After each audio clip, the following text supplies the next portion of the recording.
they toiled at the back-breaking task of carving this desperately needed supply line out of the reluctant mountains.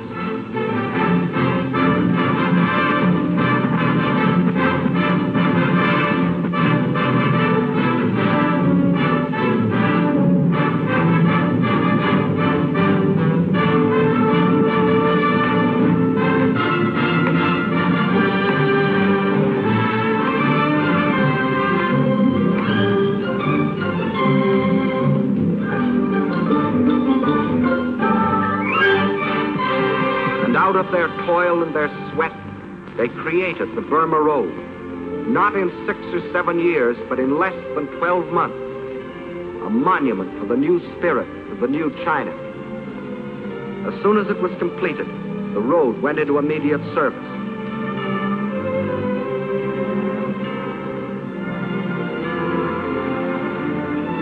By thousands, the trucks shuttled back and forth between its terminals, climbing to nearly 10,000 feet, around hairpin curves, along the edges of sheer precipices, where passing trucks had barely 1 foot of clearance.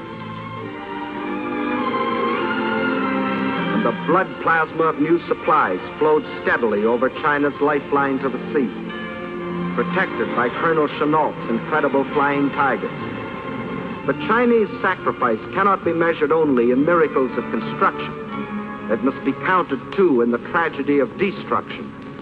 For while still the Burma Road was being built, the invading Jap armies had fanned out and straddled fully 2/3 of the railroad lines of the country. In the summer of 1938, they set out to capture the remaining 1/3, starting with the vital railroad junction at Chengchao. Chengchao is situated on the banks of the Yellow River, China's sorrow. Originally, the river flowed from Chengchao southeastward to the Yellow Sea. But nearly a century ago, a great flood abruptly changed its course, swinging it far to the north. For generation upon generation, as the spring floods rushed down to the sea, thousands of Chinese worked on the dikes to hold the river in its new course, protecting their homes and their crops.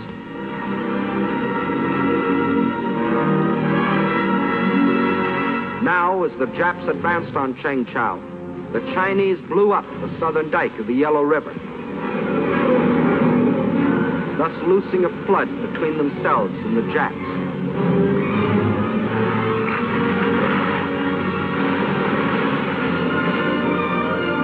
Once more, the river flowed in its old course, forming a barrier which to this day has prevented the Jap from entrenching himself in this area.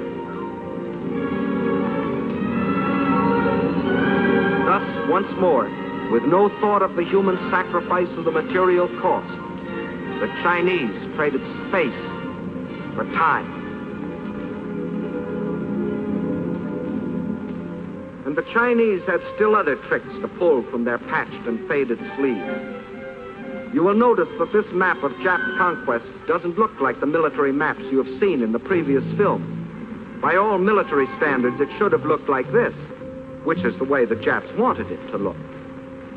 But the Japanese were learning that the occupation of Chinese cities and control of Chinese rivers and railroads still was far from meaning the subjugation of China. For the Chinese had formed themselves into guerrilla bands, trained to harass the Jap forces.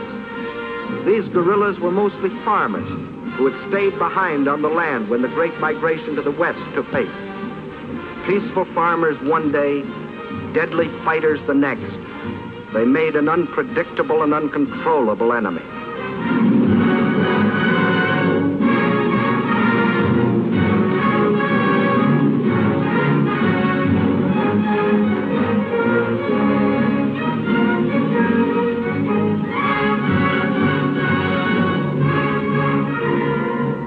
The Japs held the lines of communication, but in the pockets thus formed, these unconquerable guerrillas constantly sniped at the Jap invaders.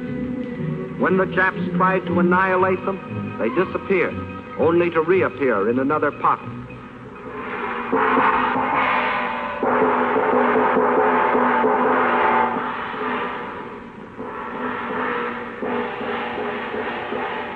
Check it out!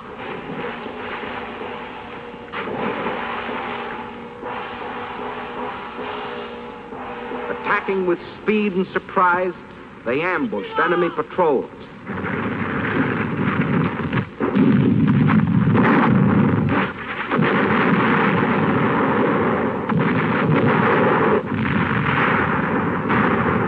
The Japanese were fighting more than the Chinese people.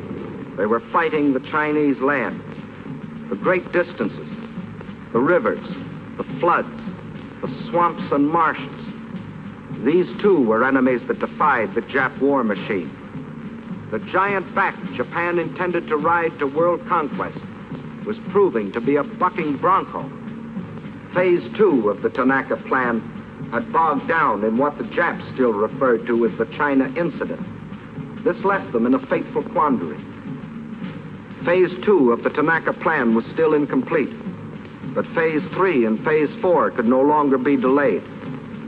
In Russia, the overwhelming German offensive was taxing Russia's military capacity to the limit, removing any Japanese fear of Russian interference.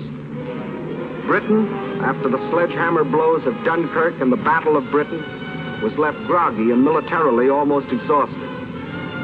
Her navy scattered across the seas, guarding her lifeline of supplies. But here in America, we were finally awakening to our danger and taking steps to protect ourselves. We had appropriated funds for the construction of a two-ocean navy, and our army was rapidly expanding. If the ultimate objectives of the Tanaka Plan were to be achieved, now was the moment to strike. Now, when Russia was otherwise occupied. Now, before Britain could recuperate. Now, before we could gather too much strength. So the Japs made a fateful decision. They would embark on Phase 3 and Phase 4, the conquest of the Indies and the United States, without waiting to complete Phase 2, the conquest of China. Thus, to paralyze American power in the Pacific. Without warning, as they have always struck, they struck again.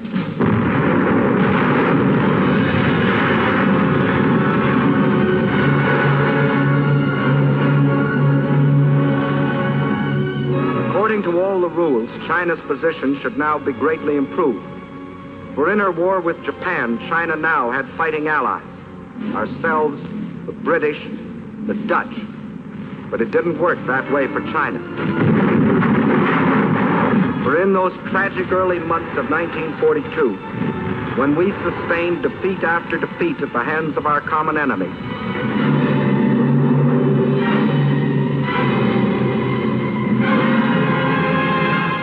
China endured the worst setback of all. Out of our defeats, China lost the Burma Road. But still, China's courage never faltered. Her determination never weakened. And in the history of those long and tragic months of black defeat in 1942, one bright page stands forth. The page written by our Chinese allies. Here is the city of Changsha. The Japs wanted it for two reasons. It was in the center of the Chinese rice bowl, and it was also an important railway junction. Twice before they had tried to take it, and twice before they had been thrown back. Massing a large striking force near Yocho, on Christmas Eve 1941, the Japs started southward toward Changsha in 3 columns. At 3 points during the drive south, the Chinese forces put up token resistance. But instead of withdrawing toward Changsha, they withdrew